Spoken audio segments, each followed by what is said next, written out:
No, I'm not okay. I'm not okay. I'm absolutely not ready for this. I haven't raced in so long, and I'm more nervous than I want to admit. So, you know, you should have a look at these. See that? That's the bottom of my shoe, because that's what you're going to be looking at. Oh, I've had this all morning. This is what I have to deal with. I'm ready. I'm going to put it all on the line. We wanted to see who was faster, a retired Olympian, that's me, Or thriving young athlete. so we set up a head-to-head race over 10k. Simple. Let's go.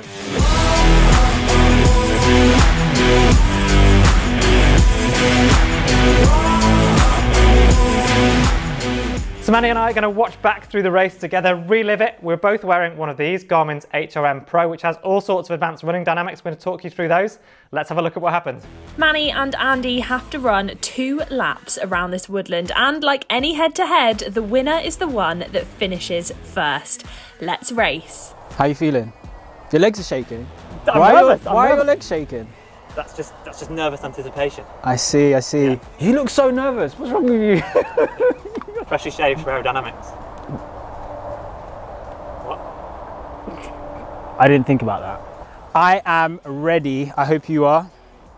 If you do lose, please don't bring any excuses. You know, it is what it is. If I lose, well, it won't happen, but yeah, so let's just make sure we're ready, because all I'm saying is it's going to be painful. Oh. Have you got tissue? Sorry, just make sure you got tissues at the end, all right? Cool. Okay, and we're starting in 3, 2, 1, go, go, go! So we're off. Nice. I was so nervous. You were taking the mickey at me in the beginning because I was incredibly nervous. I felt really good. Really good. To be honest, your body looks a lot more relaxed than mine. I think I was definitely flailing my arms, going for it. Yeah, a little bit of side to side arm movement Yeah, there. yeah. Stride for stride. But the smack talk stopped. There's already more than 10 beat heart rate difference between the two of us. And we're definitely 3 minutes 10, that's whatever that is, 31 something, 10k pace, so we've been bold. We were gunning it, definitely going for it.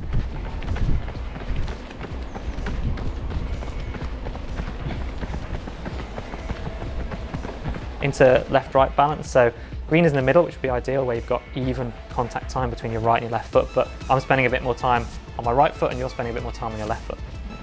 Vertical ratio is a measure of your efficiency, so how much you're moving forwards, which you want, because that makes you faster, versus how much time or energy you waste going up or down. So being in the purple zone is great. That means that we're actually pretty good in this case here. You can see in our arm carriage, also in like the knee lift and the heel flick, and how much kind of rear side mechanics there is going on. And you mentioned your Achilles, like there's a difference left and right. And yeah, stride length shortens, cadence reduces, ground contact time increases as you're getting more fatigued, so you're spending longer on the ground and less efficient at propelling yourself forwards. Even bigger difference in our heart rates now. 194, I'm 175, which I know when I was fit, that would have been right at the top of my threshold zone. I always say to myself, if you run well, it doesn't matter.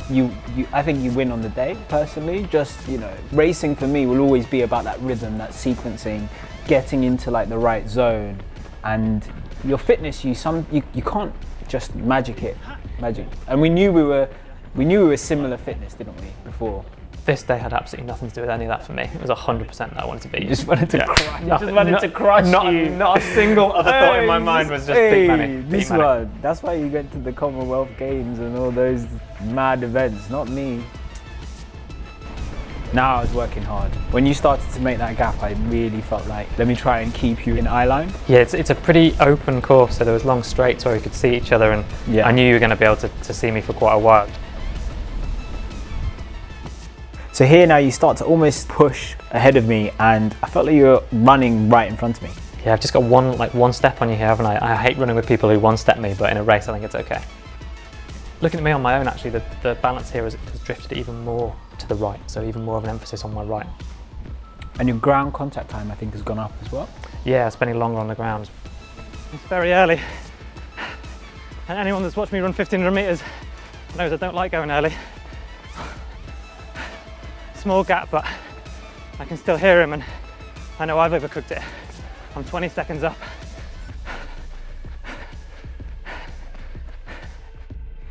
I definitely felt that I could pull you back in. Like at that moment, I was like, I can stay here. I think I can stay here.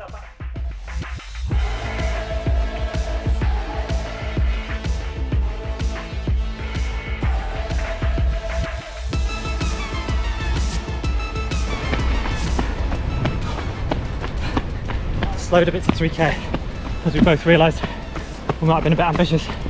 We're very even still, really.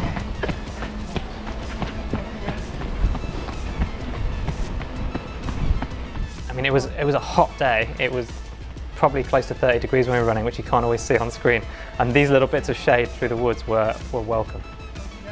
And obviously I have more muscle mass, so what that means is that I may get tired a lot sooner. Oh. I'm not making excuses, but I'm just saying that's just the scientific evidence that we know. Boring, so boring. Sorry? So boring. Sorry? Oh, I've been in the gym. You know, in the gym. It is what it is. It is what it is. Experience is one of the few things I've got going for me. And I'm in two minds. There's whether to push on, to break him, put myself out of sight, but risk burying myself, or sit here at this pace, which is just about inside my red line. My stride length is about 1.7 metres when we start, yours is about 1.6. That's 10 centimetres. I am a little bit taller than you, so actually proportionally your stride's probably slightly longer. I have a very low knee lift and used to get the mickey taken out of me a lot. People would call me the hovercraft. So you've drifted even more into the left side balance, so outside into that red zone. Yeah, definitely feeling the left leg is fatiguing and working hard to try and keep it in some sort of sequence with my right. Yeah, and your right heel flicks a lot higher.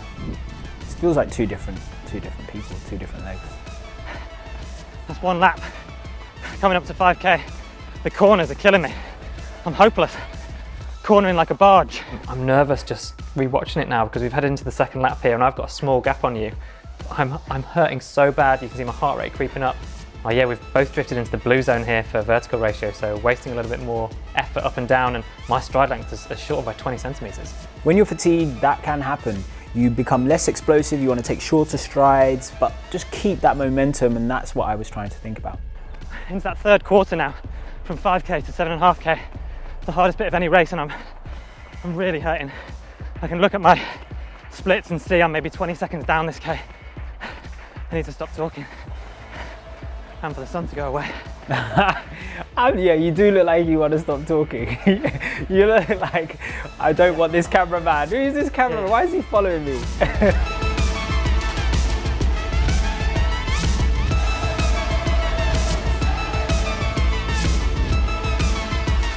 Where is he?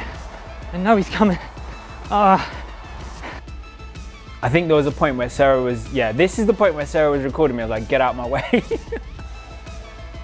I definitely felt that I could pull you back in. Like at that moment, I was like, I can stay here. I think I can stay here.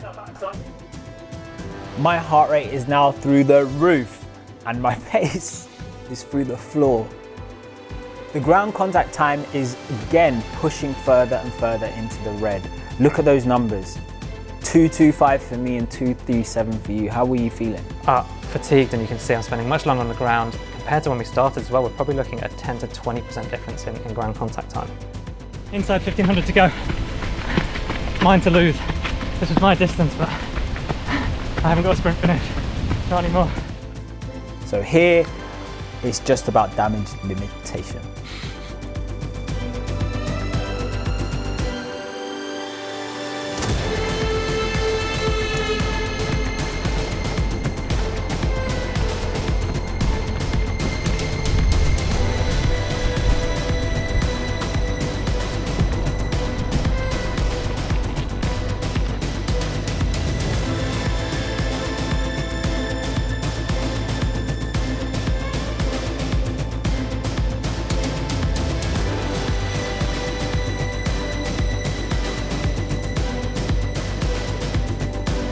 Go Manni, good job man!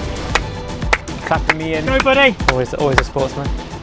Literally tears coming down my eyes. It's painful. Great effort, all the way, all the way! I'm exhausted. Who would you like to see take on another challenge in the future, and what challenge would you like it to be? Let us know in the comments. Now let's take a quick look at the stats. So I finished that 10K with a time of 36:06. Andy? Great work, Manny. And I finished with a time of 35:01. I'd set out with a goal for 35 minutes and just didn't quite manage it. So what I found really interesting from the Garmin data was my ground contact time went from 197 to 225. So for each step, I was taking more time on the ground, which meant I had an inefficient stretch shortening cycle of my muscles and tendons, which can lead to a risk of more injury. Yeah, and a similar reflection in the way that I was running and under fatigue, setting off at a very ambitious pace. I'm not in 31-minute 10K shape. My stride length was 1.70 m, which is proportional to my height, I'd say. But by the end, almost 30 centimeters shorter at 1.45 m. So that's almost a foot shorter reduction in my stride length. Wow. If you haven't already, hit subscribe. It really supports us in what we're doing at the running channel, and hit the like button to let us know that you like it. And now it's time to check out one of our other challenge videos, which you can do by clicking here, or a video all about running your fastest 10K possible by clicking here. We'll see you next time on the running channel.